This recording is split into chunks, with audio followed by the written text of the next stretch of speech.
बहुत अच्छा नंबर आया, 90 प्लस आया। फिर उसके बाद से मैंने अपने दिमाग में ना बहुत ज़्यादा एकदम प्रेशर ले लिया था कि पढ़ाई को पढ़ाई की तरह नहीं, पढ़ाई को एक बोझ की तरह समझने लगे थे कि ये तो बोझ है, ये कैसे होगा, नहीं होगा, अगर नहीं होगा तो फिर मेरा क्या होगा, अगर हम नहीं पढ़ पाए, मेरा नंबर नहीं आया तो फिर हम तो किसी काम के नहीं रहेंगे। यही सारी चीज़ें दिमाग में चलती रही पहले से ही। फिर उसके बाद मेरी तबीयत ख़राब हो गई।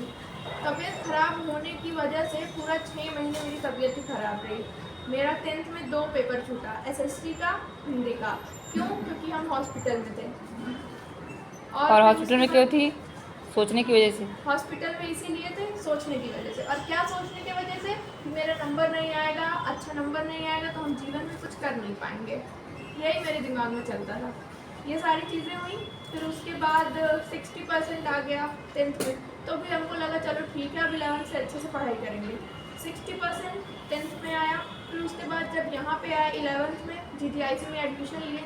फिर उसके बाद यहाँ पे भी अच्छे से थोड़ा बहुत चलता रहा। फिर यहाँ पे भी जब दिमाग में वो चीज़ मेरे पहले से थी कि मुझे नंबर के पीछे मैं भागती थी, नंबर के पीछे कभी मत भागना तुम लोग, नंबर के पीछे हम भागते थे।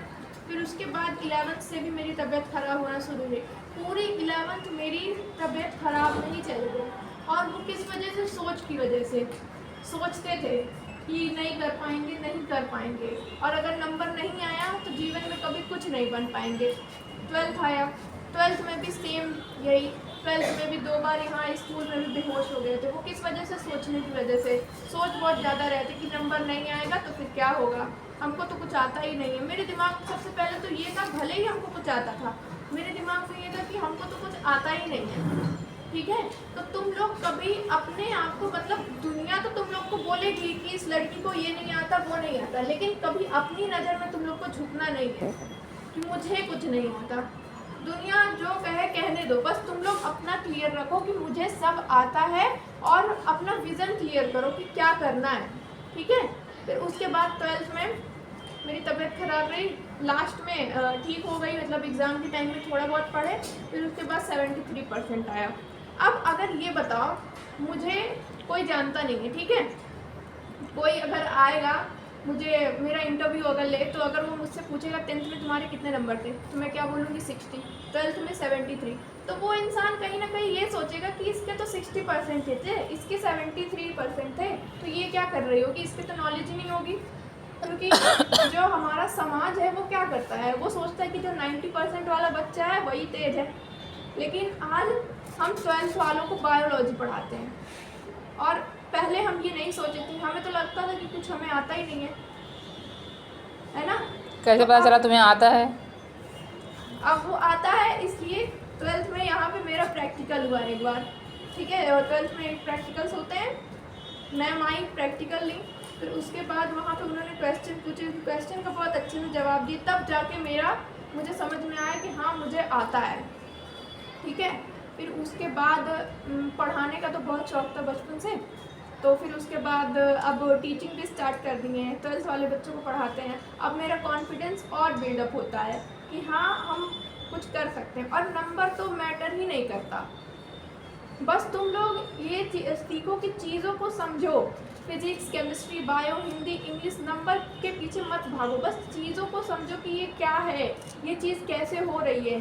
केमिस्ट्री में कोई रिएक्शन है तो वो रिएक्शन क्यों हो रही है, रिएक्शन तुम लोग को याद नहीं होती होंगी, है ना, भूल जाते तो तुरंत। भूल जाती हो। क्यों भूल जाती है? क्योंकि तुम समझती नहीं हो, तुम रट लेती हो कि हाँ ठीक है, इसमें ये वाला रिएजेंट लगा है तो ये ऐसे ऐसे बन जाएगा, इसको रटना नहीं है। तुम्हें सोचना है ये रिएजेंट लग रहा है तो फिर ये क्यों लग रहा है, क्यों लग रहा है ये सोचा? क्यों लग रहा है। और अगर अल्कोहल बन रहा है तो क्यों बन रहा है अल्कोहल, क्यों एल्डिहाइड नहीं बन रहा है, क्यों कीटोन नहीं बन रहा है। अगर ये इस तरीके से पढ़ना शुरू करोगी ना, तो भले ही तुम्हारे नंबर कम आएंगे, लेकिन तुम्हारी नॉलेज तुम्हारे पास रहेगी, और वो जो नॉलेज रहेगी ना वो हमेशा रहेगी तुम लोग के पास। नंबर का क्या है, नंबर तो 1-2 महीने लोग पूछते हैं, उसके बाद तो भूल जाते हैं कि कितने नंबर आए थे, है ना। और ये था, ये जो बोलने वाली चीज़, चाबी रखो, तुम ही लोग मालिक हो उसकी। कभी क्या होता था कि जब हम कई लोगों के बीच में जाते थे तो हम बोल नहीं पाते थे, हमें डर लगता था। फिर जब से हम यहाँ पे आए हैं राजकीय में, फिर तब से यहाँ पे कई बार एक साइंस एग्जीबिशन हुआ था HRPG में, वहाँ पे भी गए। वहाँ पे बहुत सारे स्कूल के गोरखपुर से सारे बच्चे आए हुए थे, बीटेक के थे, बीएससी के थे, सारे कॉलेजेस के बच्चे थे और सभी क्लास के 6, 7, 8, 9 के। तो उन सब के सामने हम बोले कि अपना जो मॉडल था उसको एक्सप्लेन किए। तो फिर मेरे अंदर कॉन्फिडेंस आया बोलने का कि हाँ हम बोल सकते हैं। फिर उसके बाद गीडा गए, गीडा यहाँ से टूर गया था ना स्कूल का, गीडा वो एजुकेशन का टूर था, तो वहाँ पे दिखाने के लिए। तो वहाँ पे भी सर पूछ रहे थे कि पढ़ाई क्यों ज़रूरी है, पढ़ता इंसान क्यों है, क्या सिर्फ नंबर के लिए? नहीं ना, अपनी खुद की जानकारी के लिए, अपने खुद के नॉलेज के लिए, और इंडिपेंडेंट हो सको, है ना। नंबर के लिए तो नहीं, अगर नंबर के लिए पढ़ना है तो फिर क्या करने पढ़ना है, रेगुलर क्लासेस ही मत करो, स्कूल ही मत आओ, फॉर्म डाल दो, एग्ज़ाम जाके दे आओ, नंबर मिल जाएगा अच्छा, है ना। तो अपने नॉलेज पे फोकस करो, नंबर जो आ रहा है वो उसको आने दो, ध्यान ही मत दो। बस किस पे ध्यान होना चाहिए कि क्या जो चीज़ हम पढ़ रहे हैं वो हमें सही में समझ में आई है, कि हम कहीं रट तो नहीं मिल रहे हैं। इससे भले ही तुम्हारे चैप्टर्स कम तैयार होंगे, ठीक है। मतलब कभी कभी ऐसा है, जब हम रटने लगते हैं ना तो हम तो ऐसे बोलते हैं कि मेरे तो 10 चैप्टर तैयार हो गए, इतने चैप्टर तैयार हो गए, तो वो कुछ मायने नहीं रखता है, ठीक है। तो तुम्हें चीज़ों को समझना है, और समझ के तुम अगर 4 चैप्टर भी तैयार कर लोगे ना तो बहुत बड़ी बात है, क्योंकि वो 4 चैप्टर तुम्हें बस एग्ज़ाम तक नहीं, लाइफ टाइम याद रहेंगे। क्यों? क्योंकि तुम रट के नहीं गए उसको, समझे उस चैप्टर को, ठीक है। हमेशा इस चीज़ को समझना है, ठीक है। और अभी तो तुम लोग 12th में हो, तो 12th में क्या करना है, पहली चीज़ तो ये है कि मतलब नंबर के पीछे नहीं भागना है। और एक और चीज़, कभी अपने आप को अंडर एस्टिमेट नहीं करना है कि मैं कुछ नहीं कर पाऊँगी, मेरे से तो कुछ आता ही नहीं, मुझे कुछ आता नहीं है, मेरे नंबर कम आ गए तो मैं जीवन में कभी कुछ नहीं कर पाऊँगी। अब बताओ, जब मैं 10th में थी तो मैंने